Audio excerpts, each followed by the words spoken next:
ወጣቶች በአቻላቻ ስልጠና በህይወታቸው የሚያጋጥማቸውን የስነ ተዋልዶና ጤና ችግር ለመፍታት ከአቻዎቻቸው ጋር በመወያየት ራሳቸውን እንዲጠብቁ በማድረግ በአቻዎቻቸው የግንዛቤ ፈጠራ እየተሰጣቸው ይገኛል።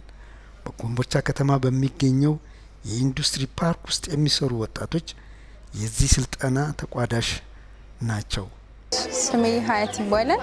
የፒር ቱ ፒር ወይም የአቻላቻ አወያይ እኔ ውይይት ማወያይ ከጀመርኩበት በኋላ ማለት ነው ወጣቶች በፊት የነበራቸው ማለት የህይወት ልምዳቸውን ያካፍሉን ነበረ እና በጣም ምንም አይነት ክህሎት ግንዛቤ ወይም ደግሞ ምንም አይነት የእውቀት ግንዛቤ የላቸውም ነበር።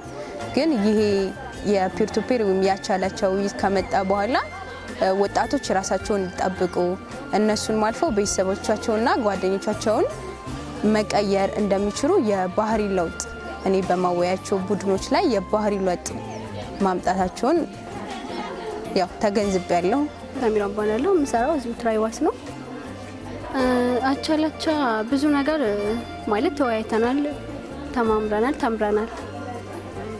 ለምሳሌ ካነሳን ስለ አቻላቻ ምንም ማውቀው ታሪክ አልነበረም። ማለት አቻላቻ ምንድነው ምንም አላውቅም። ሲጀመር ስለ ስነ ተዋልዶ ጤና የሚባለውን ታሪክ ያን ያክል እንትናልም ነበረ።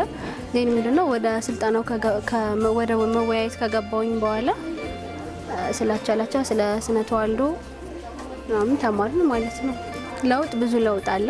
ከዛን በፊት በስራ ቦታ ሊሆን ይችላል፣ በአካባቢ በቤት ውስጥ ያለ ከቤተሰብ ጋር ያለ ወይም ደግሞ ከጓደኛ ጋር ወይም ከስራ ባልደረባ ጋር ካለቃ ጋር ያለ ሪሌሽንሺፕ ያን ያክል አይሆንም ነበር። ዜን ምንድነው ልክ ወደ ስነ ተዋልዶ ጤና ስትመጣ ስትማማር ነፃ የሆነ ሀሳብን የመግለጽ ማለት የመግባባት ክህሎትን ችሎታን ማዳበር እሱን ነገር አግኝቼበታለሁ።